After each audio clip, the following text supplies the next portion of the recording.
it's about pushing at the right time with your thumb and twisting in your forearm.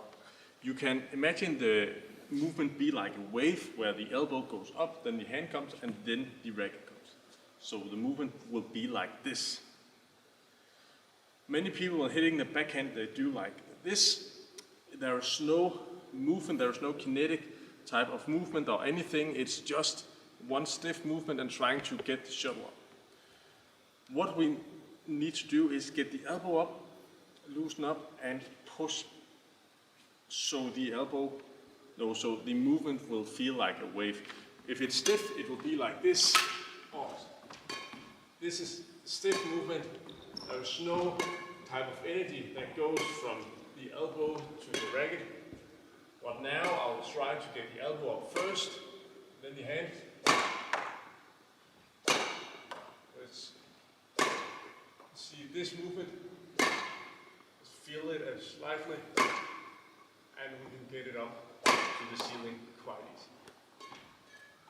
What's happening in the last second when doing this wave movement is that when I'm hitting, the thumb goes down, there's a loose grip in here, and push.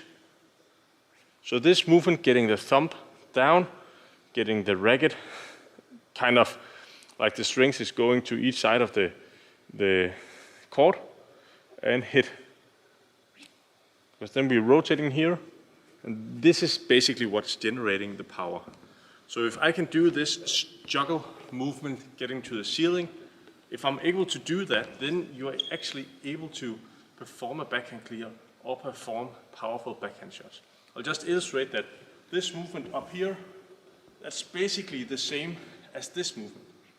Then I just need to do this here. So the movement is the same, we just need to make it go in this direction instead of upwards. So basically, if I'm trying to do this at the rear court, I'll be able to do a backhand. If I will hit it more flat, it will be more straight. But the movement is still the same. It is this wave movement, also the same as if you're in the defense, elbow out, hand, and then the thumb in the last second. I know there might be something wrong with my stance here, but whatever, this movement here, feeling relaxed and push last second, that is also how we can do powerful defensive shots. Like that. Elbow out, hand, push,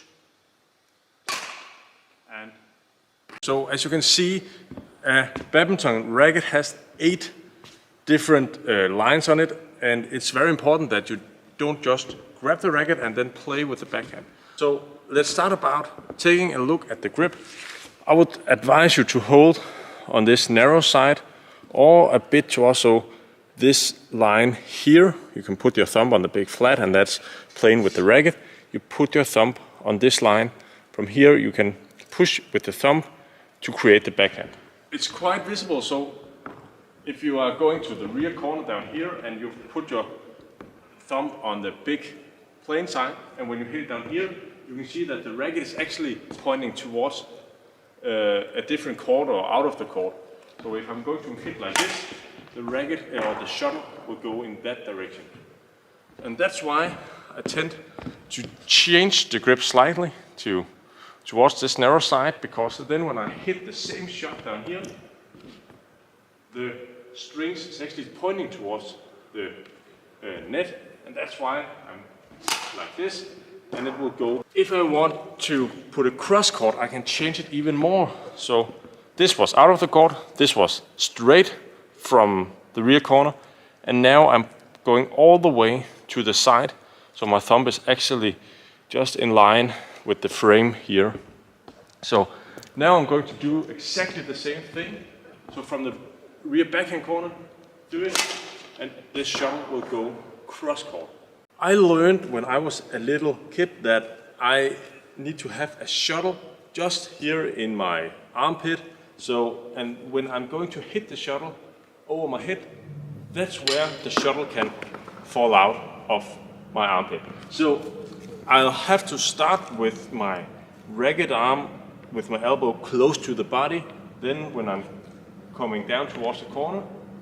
I will throw my elbow out. When we are getting the elbow out, it's not completely random how we get it out. And that's very important. If we just do like this bird wing, just get it out like this and hit, there will get nothing effect, and there will be no power, and it will be extremely bad. It will be like so. That's mechanical shot. We need to give it some power. And when I say power, it will be more like that kind of sound and that kind of hit. What's happening is when I get the elbow out, my elbow kind of goes upwards. So my hand kind of turns, because when this happens, I can rotate my forearm back and push with my thumb, because we have the grip correct. So I get the elbow out and my forearm kind of rotates down. It's like my thumb, if I do it like with my hand, the elbow goes out and my thumb goes down. I will not just do like this, where my thumb kind of stays in the same way. I'll have to get the elbow out and the thumb down. Because in this situation, now I put in my backhand grip as well, I can hit by kind of rotating here in my elbow and in my forearm. By doing this, I can create the backhand shot. The elbow out, thumb down, and push. And when I say push, it's something in here, but that will be for later tip. I'm just going to show the two variations now. The first one is what we shouldn't do. Go down and do this, you know, the bird wing I just talked about. It'll be a shuttle, come down, bird wing. Make no sense. The thumb kind of stays in the same position. The next one, coming down, putting my elbow up, thumb is pointing down, then I'm hitting.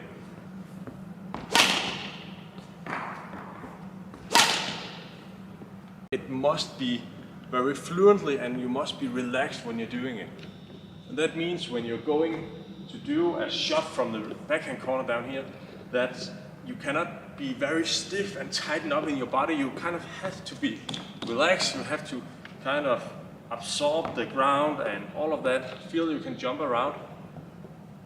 Very relaxed, and then play the shuttle so it will be fluent, down, tightening up, push back, and then relax again. You cannot be totally stiff, coming down, hit, and then move back again. We need to relax. Because if we're not relaxed, we can't adjust the grip. We will find it difficult to adjust the power. So kind of feel like, you know, these sponge balls or whatever they're called, they just jump around when they hit the ground, they keep jumping. You must feel like that. Must be relaxed in each jump. Take a look on the footwork, because that's not completely random how we move our feet as well. There are some crucial moments when we're doing our footwork to the rear backhand corner that we need to be aware of. We have to touch the ground with our racket foot. In my case, it's the right leg, just before I hit the shuttle. That means when I'm going to hit, now I'll choke with a shuttle, and then I can push away. So that means just when I'm going to hit, my heel touches the ground, I'm rolling up on my toes, I kind of hit, jump, slide backwards, and then I'm pushed back again. Just remember that we're not going to hit the shuttle at the same time as we touch the ground, so it will not look like this, because then we're stuck down here. And if we land kind of on the plain foot, we need to kind of land heel, toe, because then we can push back. So like this, push back, and not like this. You will lose a lot of energy and you can't get away from the corner afterwards. And then we have the last variation, that's we're going to hit and then we land afterwards. That will be something like this. It will be even more difficult to get towards the court. Just be aware of, we are going to hit and then we touch the ground just before we are hitting the shuttle. Heel, toe, then kind of throw ourselves back using our stomach, shoulders back. Really powerful, really tightening up and dragging ourselves back.